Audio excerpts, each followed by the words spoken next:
to Glorified Gutsy Gaming. I'm Jake, and today we are unboxing Star Trek Ascendancy Player Expansion Set Ferengi Alliance from Gale Force 9.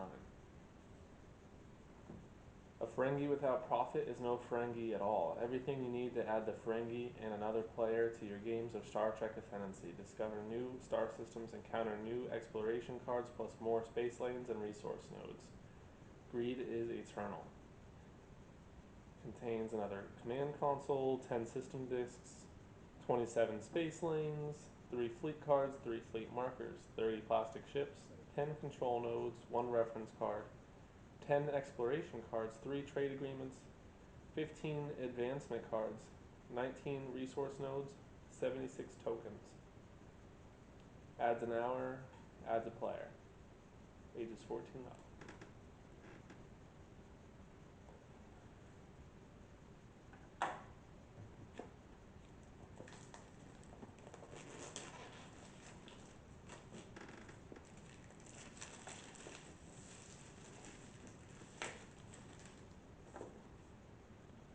The box is a little damaged on the corner here.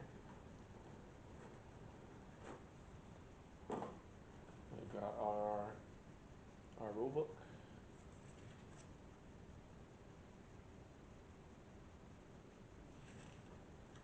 It's a little bigger than some of them. Only Latinum lasts. Profit is what really matters. Ferengi may purchase culture tokens for 5 production, and many Ferengi advancements increase the amount of production the Ferengi generate. Okay. In their single-minded pursuit of profit, Ferengi are happy to demolish native paradises and despoil ancient ruins. Ferengi may always build production nodes on a system regardless of the system's normal resource node capacity. They can't exceed the normal number of nodes. For example, if a system could normally hold 2 research and 1 culture node, the Ferengi could fill the system with up to 3 production nodes.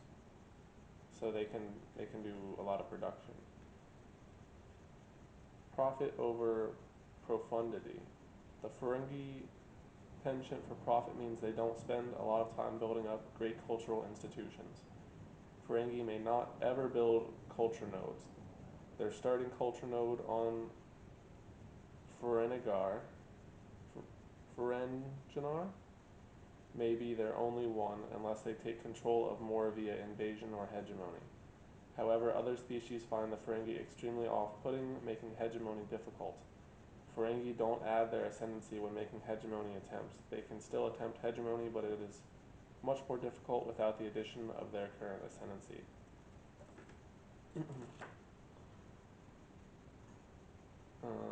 Ferengi espionage.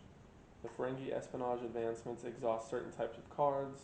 Unlike other espionage cards, the Ferengi may use theirs multiple times per turn as long as they pay the production cost. Exhausted cards. When a card is exhausted, it is temporarily out of the game until it is refreshed. That's pretty normal. Exhausted advancements don't increase the warp distance of your ships. Exhausted trade agreements may not be revoked, discarded, traded. Okay. Ferengi trade agreements. Ferengi trade agreements work differently than other players' agreements. Rather than producing a specific number of resources, rivals who hold a Ferengi trade agreement receive a number of production equal to the number of their systems that are occupied by Ferengi ships. In turn, the Ferengi starting advancement has a similar rule. It generates a number of production for the Ferengi equal to the number of other players' systems in which they have ships. Profit for everyone. Okay. Exploration card allies. The Ferengi introduce a new type of exploration card allies. When you draw an ally card, you've discovered a faction or person who may be open to establishing an agreement. Each ally card has a diplomacy number in a green icon in the upper right corner. In order to claim the ally, you have to pass a diplomacy test. So there's the green number there. It's a 3.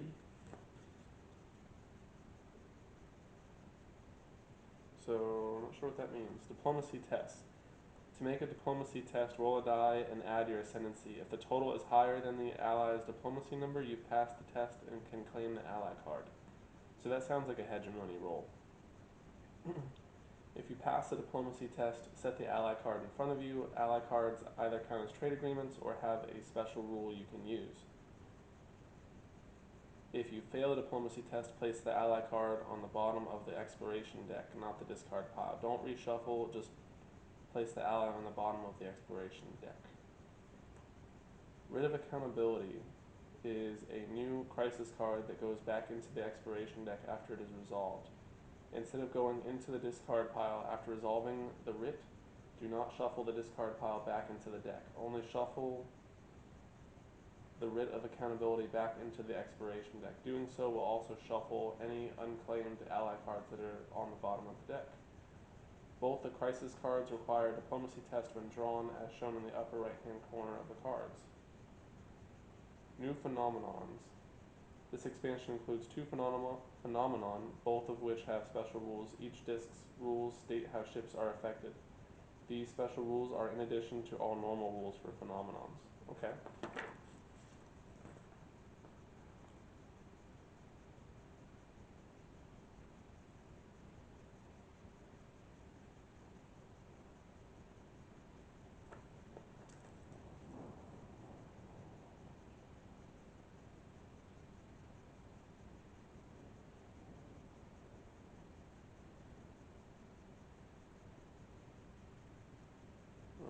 Okay.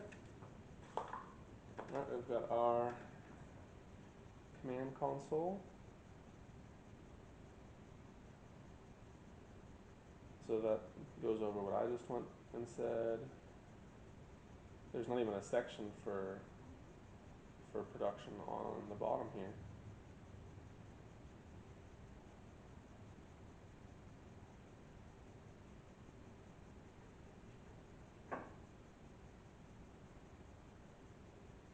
Okay. And then we've got space lanes, ascendancy, culture, and research tokens. Some more of that. Some more. This one's got production as well. Then we've got command tokens, warp tokens, space stations, and then we've got the home world. And then we've got some new ones, some new discs. Ships in this phenomenon may not enter warp. Ships in this phenomenon may not use their shields. And then we got a regular planet. No. Every time I do one of these, I lose some. So there's another planet.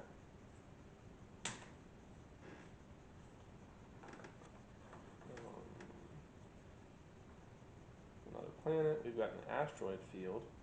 That's pretty cool. It looks like you can build a bunch of production on it.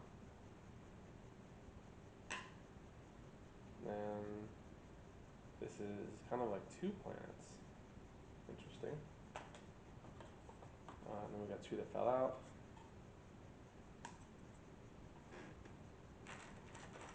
So we've got the control nodes, more nodes. Got the fleet standees or whatever, and then the sliders for the command console. And then we've got ships.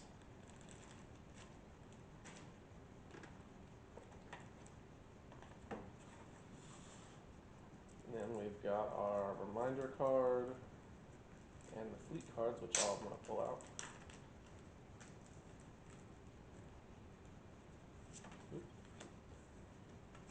So the fleets on the one side are all 7. And then on the other side, they're 3, 3, and 5.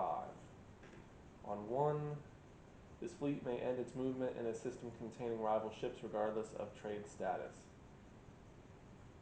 It may not move past hostile rival ships. This fleet may enter warp on your turn without exhausting a command. That's cool. This fleet may connect new space lanes to systems beyond the maximum number of space lanes the system allows. While moving, you may remove ships from this fleet and place them in any systems the fleet moves through.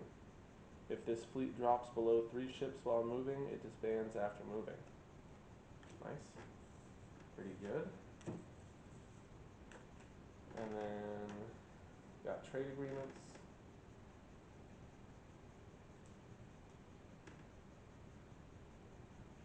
If I can get into it.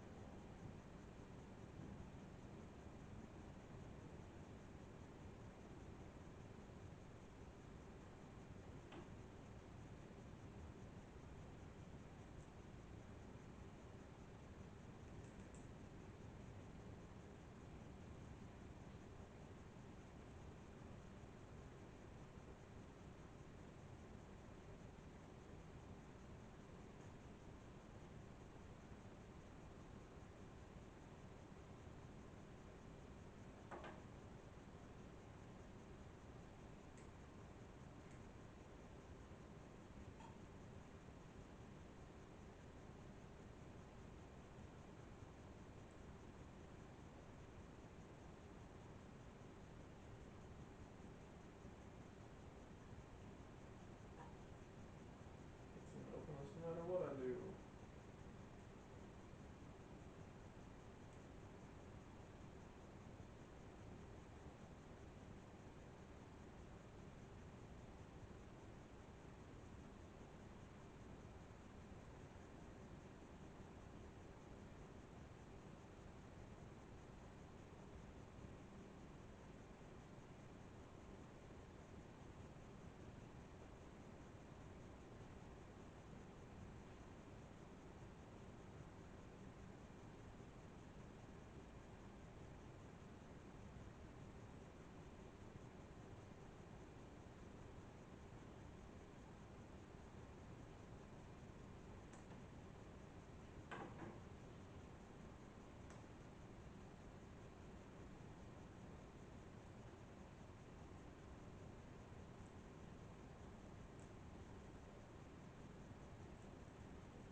Finally.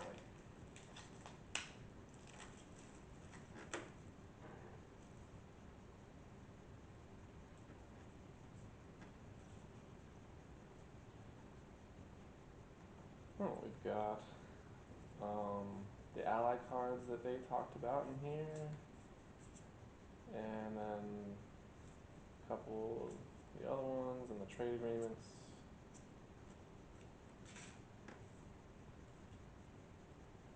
Leaders in medical technologies, the Regalians are open, progressive, and freely trade in commerce and ideas. Trade agreement for production or research. Production. The Grand Nagus. As a supreme leader, Grand Nagus Zek has an offer you can't refuse. In maintenance, take 2 production and pass this card to your left. While you hold this card, Ferengi ships may freely move through sectors containing your ships. A reptilian species, what am I doing with that? It's just production, research. Special rule, Ferengi arms dealer. You may use production instead of research to upgrade weapons. If you held this card during your build phase, pass this card to your left in maintenance. You may use production instead of research to upgrade shields. If you held this card during your build phase, pass this card to your left in maintenance. Xenophobic uprising. Roll a diplomacy test. If you succeed, this card has no effect. If you fail, you must revoke all your trade agreements held by rivals. Writ of accountability. Roll a diplomacy test. If you succeed, this card has no effect. If you fail, return or discard all trade agreements you hold. Succeed or fail, shuffle this card into the remaining deck instead of discarding it. Right. And then we've got our advancements.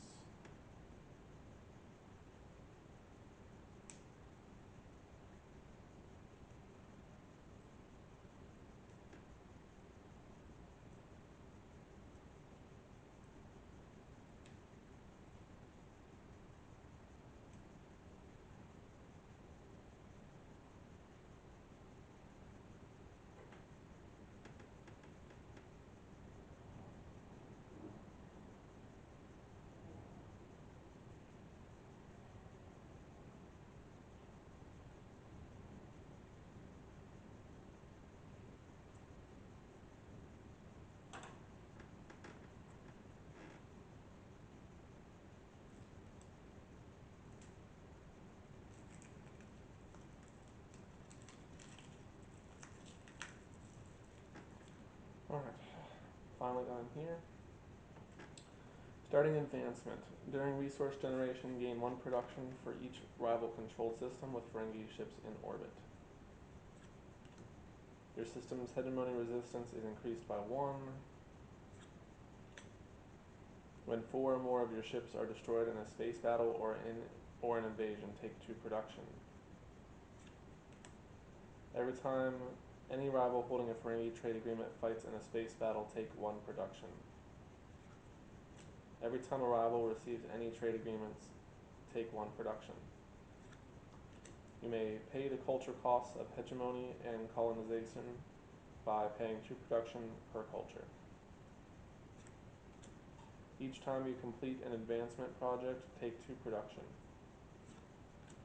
Before attempting hegemony, you may spend production to add +1 to the die roll per production spent. This may not be used on rivals' home systems. On your turn, you may pay 1 production to exhaust any military advancement. You may do this multiple times on your turn. On your turn, you may pay 1 production to exhaust any trade agreement. You may do this multiple times on your turn. On your turn, you may pay 1 production to exhaust any espionage advancement. You may do this multiple times on your turn. During your building phase, you may build 1 ship at each peaceful rival starbase in which you do not already have any ships in orbit. Buy 1, get 1 free. For every 2 ships you build at a starbase you control, you may build an extra ship for free. When you collect a research token from a phenomenon, also take 1 production. When you launch new projects, you may draw cards from any rival's advancement deck. You may only have 1 rival project at a time. And that is it. That is everything in here. So, thank you for watching, and goodbye. Subscribe!